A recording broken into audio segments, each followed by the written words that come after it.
to start by asking you, can you talk to me a little bit about your passion for weather? Why do you feel so called for this specific field? It's pretty amazing. And you can go back to the CBS Austin Weather Office and talk to Chicago about the same thing, and you will run into so many stories of mainly events that in their lives, in our lives as meteorologists, that have driven us toward the field. Now, I remember Chicago and I kind of talking about it a little bit, but I don't remember exactly what hers is, but she has one. Mine is April 19th, 1970. When I was growing up, I'm a native Texan, but grew up in northeast Mississippi, and we saw an EF4 move through the town that I was in. I was in the 7th grade, and I always remember it because we had a number of fatalities. We worried that that tornado hit my dad's plant that he had there at the time, and we drove through the town on Sunday afternoon, the April 19th, 1970, and I still remember people walking out bloodied down the street from where the tornado path was, and the rest is history in a sense. And since then, I've just had a passion toward it. But when you talk to weather people, you're going to hear a lot of different stories. Yeah, absolutely. One of the best performing segments of local news is weather, and Of course. Yes, we find that people tune into local news mostly for the weather. Right. Can you talk about the importance of local newscasts, weather segments, and weather forecasts? Well, let me talk about local newscasts for a second, because we're talking about a business that's in change. We have to admit that. We have to go forward doing that. But this is very important. Local TV is still very important in serving the community and covering the events of the day and other things, and covering the community. And that's why I so strongly support TV stations who have fought through some awfully difficult financial times, getting the word out to their communities. I admire them. I admire our Austin stations. CBS Austin, I've been there before, as you know, and I admire what we do for the community. I admire what our newspapers do, and even to some degree, not as much, but radio stations. What about the weather part of it? The weather is the one thing that affects us all. I admire our sports team at CBS Austin, but maybe everyone's not into sports. But every day, people have to deal with the weather, whether it's how we're dressed or how that being prepared for a weather event may save your life. And that's what's so critical, in that severe weather coverage that sometimes makes people mad if they're not getting the severe weather. If I'm not getting the severe weather, I'm happy. And if we're covering it on TV, guess what? We're doing a service for the community. Yeah. And so I think the weather is just something that we all have to deal with it. And for a lot of us, a lot of non-meteorologists, non-scientific people, a lot of people just find weather interesting. Absolutely. Troy, I want to start talking about the layoffs that we've seen from NOAA. This has been an effort of the Department of Government Efficiency. Yeah. It's in order to stop waste, improve efficiency in the government when it comes to spending. But we have seen some layoffs from NOAA, over 1,000. Can you talk to me a little bit about NOAA's role and how that contributes to the NWS and how it trickles down to local meteorologists? Absolutely. One thing that people are not getting yet, they haven't really, there's no can I start over again? Yeah, of course. Absolutely. But one thing we have to make sure people understand is NOAA is not the National Weather Service, and the National Weather Service is not NOAA. National Weather Service is part of NOAA, a small part. Go to the top of the food chain that the Weather Service is involved with. It's the Department of Commerce. It's in the Department of Commerce, about 44,000 employees. You step down into NOAA, the National Oceanic and Atmospheric Administration, we're talking about 13 or 14,000 people. The National Weather Service then, below NOAA, is about 4,300 people. That's it. It's a small agency, and I'm seeing a lot of confusion. People think the Weather Service is NOAA and NOAA is a national. It's not the case. My opinion is NOAA has some bloat. We could cut some things in NOAA. But NOAA also provides for the Weather Service our satellites. We have to have that. CBS Austin Weather Office has to have that. They also, in Asheville, North Carolina, maintain our climate, basically the place where all the climate data is stored in the United States. And that's part of NOAA. It's not part of the National Weather Service. And then there are scientists involved in NOAA that are very important as to atmospheric research. Climate stuff, we gotta have it. Climate has become this buzzword that either people run from it or they love it, but it's part of what we do. The 8 to 14 day outlook and the seasonal outlooks, that's part of the Climate Prediction Center, which is part of the Weather Service. So there are lots of parts and pieces. I'm most interested in this office, and when I'm preparing emergency management, I am most interested in seeing the Weather Service, which is the part of the government closest to the people. That's what we largely don't want to disturb, because disturbing it will affect how people get watches, warnings, advisories, and general forecasts for the community.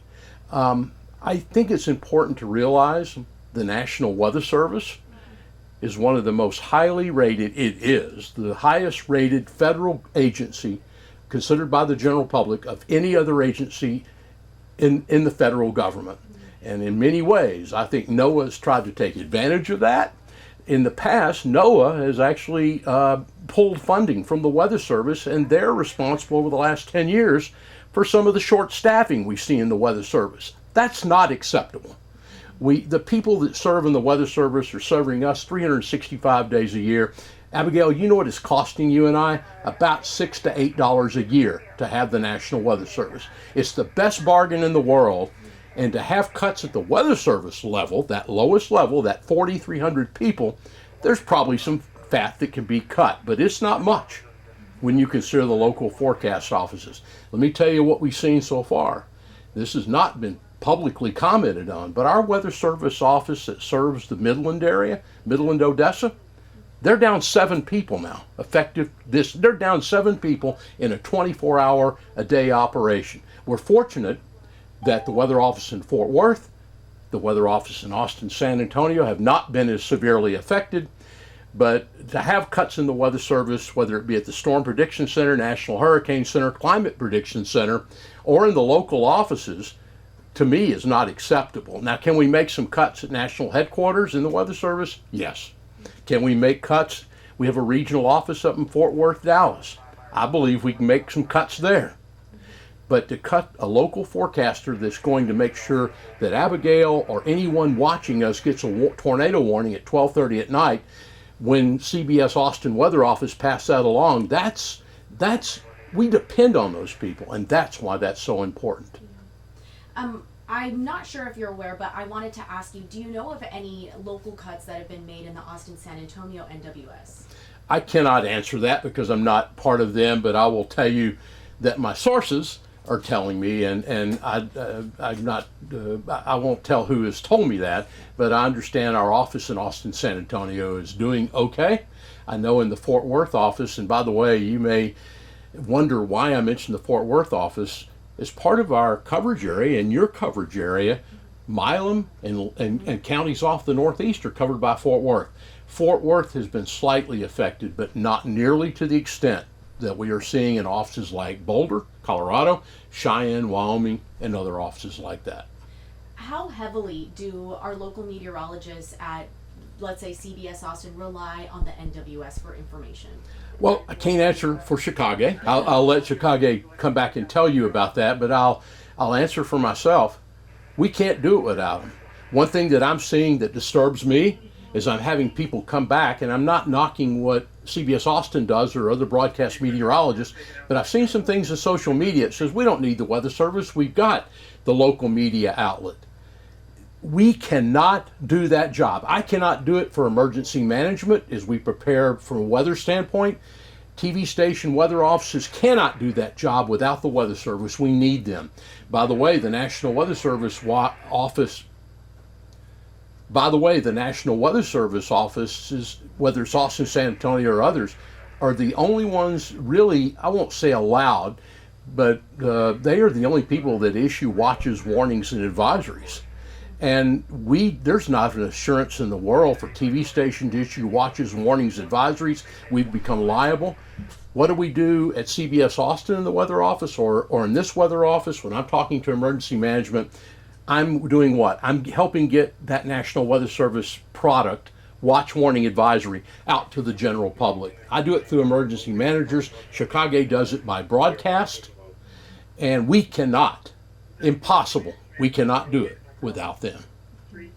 I wanted to ask you, do you feel frustrated that this has become politicized in a bit? I know for a lot of people it gets frustrating that politics infiltrates so many areas of our lives. I've talked to other meteorologists or weather experts, and they're a bit frustrated. How do you feel on this end? I'm frustrated by it. I will tell you that